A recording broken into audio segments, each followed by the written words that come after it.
बीमारी से निजात दिलाइए। इन्हीं चंद शब्दों के साथ मैं धन्यवाद करता हूं। The next speaker is professor Manoj Jha. Professor Manoj Jha. शुक्रिया वाइस चेयरमैन साहब।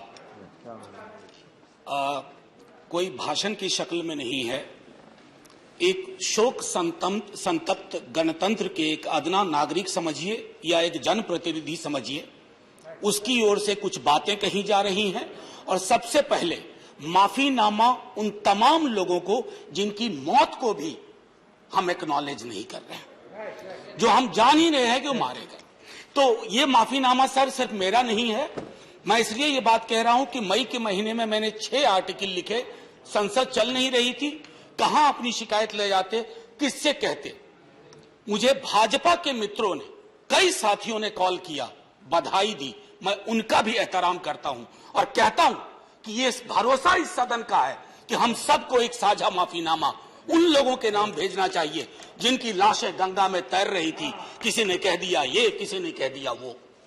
सर दूसरी चीज, मैंने कल सेक्रेटरी जनरल साहब से बात करने की कोशिश की, बाकी जगह भी। किसी 2 सत्र के बीच में सर 50 लोगों की ऑबिचुअरी आज तक कभी नहीं हुई संसदीय इतिहास में। राजीव सातव की उम्र थी जाने की इस दुनिया से। रघुनाथ महापात्रा जब मिलते थे गले लगाते थे, बोलते थे जय जगन्नाथ। अचानक में वो नहीं है। ये पीड़ा व्यक्तिगत है, आंकड़ा मैं नहीं कहना चाहता हूं, मेरा आंकड़ा, तुम्हारा आंकड़ा। अपनी पीड़ा में आंकड़ा ढूंढिए। एक व्यक्ति नहीं है इस देश में, इस सदन में, सदन के बाहर, उस सदन में जो ये कहे कि उसने किसी जानने वाले को ना खोया हो। सर पीड़ा कह सकता हूं। ऑक्सीजन के लिए लोग फोन करते थे, हम अरेंज नहीं कर पाते थे। लोग समझते हैं सांसद है, ऑक्सीजन पिछा देगा। 100 फोन में पूरे दिन में शाम को बैठ के देखते थे। Success rate 2, success rate 3। हमको कौन सा आंकड़ा कोई बताएगा साहब? हमको नहीं चाहिए, किसी आंकड़े की बात नहीं करनी है। हमें देखना है कि जो लोग गए वो जिंदा दस्तावेज छोड़ के गए हैं हमारे फेलियर का। मैं आपकी बात नहीं कर रहा हूं साहब। आप कहिएगा 70 साल में कुछ नहीं हुआ, मैं उसमें जाना ही नहीं चाहता।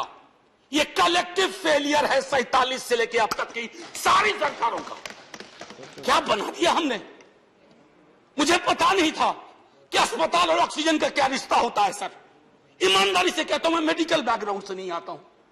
सुबह से लोगों को दिखता था ऑक्सीजन ऑक्सीजन, रेमडेसिविर। मैं तो दवाइयों के नाम तक शुरू में सर प्रोनाउंसिएशन चेक किए कि कैसे उच्चारण करूंगा। ये हालत है। और तब हम आंकड़ों की बात कर रहे हैं, तब हम ये बात कर रहे हैं थैंक यू फलाना साहब, चिलाना साहब। सर मैं यहां से निकलता हूं, बहुत बड़ा विज्ञापन लगा हुआ है, मुफ्त वैक्सीन, मुफ्त राशन, मुफ्त इलाज। सर एक मिनट, मैंने किसी नहीं, please I don't want my time. मैं किसी दल की ओर से आज नहीं बोल रहा हूं। मैं दावे के साथ कहता हूं, मैं लाखों लोगों की ओर से बोल रहा हूं जो यहां बोलना चाहते हैं। अब मेरी बात सुनिए, आज शिकायत नहीं कर रहा हूं आपसे। ये वेलफेयर स्टेट है ना। एक साबुन की टिकिया अगर कोई गरीब गांव में खरीद रहा है ना सर, तो अडानी अंबानी के बराबर का करदाता है। आप उसको कह रहे हो मुफ्त वैक्सीन, मुफ्त इलाज, मुफ्त राशन। नहीं साहब, कुछ मुफ्त नहीं है, उसका स्टेट है। इस वेलफेयर स्टेट का कमिटमेंट है। उसको आप डिनाग्रेट मत करिए, डेमोनाइज मत करिए, उसे बौना मत बनाइए। ये आग्रह है मेरा। सर मैं इससे पहले की कुछ और बातें कहूं, मेरे पास सही वक्त है। सर इस कोरोना को मैं भी मानता हूं, मेरे पूर्व के वक्ता कुछ कह रहे थे, ये चैलेंज है हमारे लिए सर। बहुत बड़ी बड़ी बातें नए कानून की हो रही है। राइट टू हेल्थ की बात क्यों नहीं करते हम लोग? राइट टू हेल्थ, स्वास्थ्य का अधिकार, उसमें कोई किंतु परंतु लेकिन परंच नहीं। सीधे तौर पे स्वास्थ्य का अधिकार constitutionally guaranteed. Right to life के साथ लिंक करिए। किसी अस्पताल की मजाल नहीं होगी कि वो उस खिलवाड़ कर पाए उस राइट टू लाइफ का। करना नहीं चाहते। राइट टू वर्क, उस पर काम करिए। पॉपुलेशन को लेकर के बहुत बातें हो रही हैं साहब। डेमोग्राफी को डेमोग्राफर्स को छोड़ दीजिए, बड़ा संश्लिष्ट विज्ञान है, लेकिन ये हम कर सकते हैं इस सदन और उस सदन में। Right to life, right to work पर लेजिस्लेशन लाइए, ताकि कोई आपदा आए, अभी तो हमारे लीडर ऑफ हाउस नहीं है, नए नए बने हैं, उनसे मैं कहता जब वो रेल मंत्री थे, हॉस्पिटैलिटी सेक्टर के लोगों को निकाल दिया गया। इसी कोरोना काल में मैंने लगातार आवाज उठाई, कोई सुनने वाला नहीं है सर, कोई नहीं सुन रहा। अगर आप सांसद की नहीं सुन रहे हैं तो जो छोटे अदना संविदा वाले नौकरी से निकाले गए उसकी कौन सुनेगा सर। एक और अद्भुत चीज हुई इसी कोरोना के दौरान, माननीय उपसभापति महोदय, जब हाहाकार मचा हुआ था हॉस्पिटल के लिए, आईसीयू बेड्स के लिए,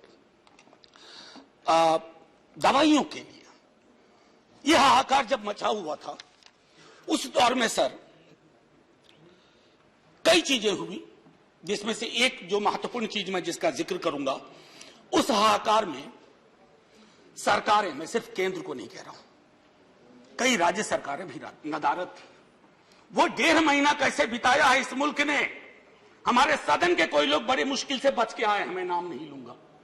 पूरे देश ने वो वक्त कैसे बिताया है, नाइटमेयर की तरह लगता है सर, डरावना लगता है। एक मेरा स्टूडेंट पढ़ा है, वह 37 साल का, हॉस्पिटल का बेड जब तक मैंने अरेंज किया वो दुनिया छोड़ के जा चुका था।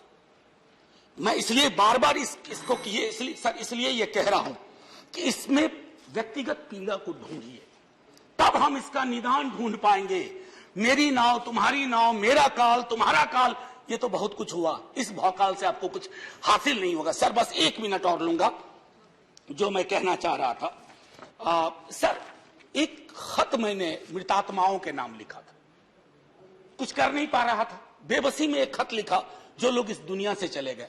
उसमें कुछ मैंने सलाह दी थी सर सरकार से, और ये जो उस बीच में कहा गया कि सरकारें फेल नहीं की, सिस्टम फेल कर गया। अरे साहब, ये सिस्टम क्या है? बचपन से सुनते थे कि सिस्टम के पीछे व्यक्ति होता है, सिस्टम के पीछे एक संरचना होती है। अगर वो सिस्टम फेल किया है, चाहे दिल्ली में या किसी गांव की गलियों में, तो वहां की सरकारें फेल गई। सिस्टम का नाम इसे मत दीजिए, क्योंकि यही वो सिस्टम बनाते हैं। धन्यवाद। और आप बस आखिरी टिप्पणी करने दीजिए। प्रोफेसर धन्यवाद, आपको ज्यादा टाइम दे चुका हूं मैंने। सर बस 10 सेकंड लूंगा। आज जय हिंद बोलने में भी वो खुलूस नहीं आ रहा है जो आम दिनों में हुआ करता है। मैं सिर्फ इतना आपसे आपके माध्यम से कहना चाहता हूं, मैंने एक शिकायत नहीं की सर, किसी से नहीं। किससे शिकायत करेंगे? आहत हूं, जगाना चाहता हूं स्वयं को भी, आपको भी, क्योंकि अगर गंगा में तैरती लाशें, सर जिंदगी में डिग्निटी चाहिए, मौत में उससे बड़ी डिग्निटी चाहिए। हमने अनडिग्निफाइड डेथ को विटनेस किया है, और अगर हमने इसको दुरुस्त नहीं किया सर, आने वाली सदियां माफ नहीं करेगी। आप बड़े बड़े इश्तहार छपवाओ, अखबारों के 4 पन्ने रंग दो, फलाना थैंक यू सर, इतिहास को थैंक यू कहने का मौका मिलना चाहिए। धन्यवाद। जय हिंद सर। अगर मेरी बात से फिर भी किसी को कष्ट पहुंचा हो, मैं उन्हीं लाखों लोगों की धन्यवाद डेड बॉडी के बिहाफ पे आपसे माफी मांगता हूं। जय हिंद। धन्यवाद।